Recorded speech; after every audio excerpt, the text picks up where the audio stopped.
Em eronifranco@hotmail.com. A presença. Me adicionou no WhatsApp.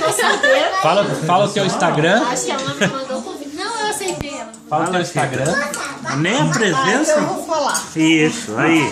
Não, vamos baixar o volume da TV. Então para de falar, meu. Acho que é ele que quer falar. É ele que quer falar. Não, peraí. Fala então. Aí não para de falar. Tá, agora pode falar.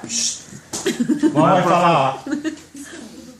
Eu queria falar que hoje é o Dia das Mães. Eu quero dar os parabéns para minhas noras, que são mães, a Renata, a Elisandra, Pra ti não, viu? Tu não é a mãe. Alexandra e a Nazaré. E o Tuco? Esqueceu E a do Tuco. Fábio, que é mãe do Tuco. Isso. Parabenizar todas elas. a família. E agradecer a todos que estão aqui jantando junto comigo, meus filhos.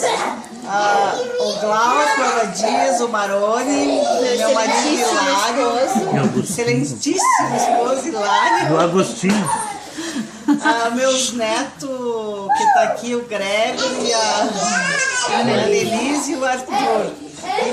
Estão fazendo uma festa para eles, tremendo. Olha os dois. Chica, e o Agostinho e a Bebel. Eu agradeço a todos do fundo do coração. Beijo, tchau. Amém de beijo. Passa amém de Os beijo, filhos, tá? as noras e os netos. Um beijo para todos. Obrigada. E o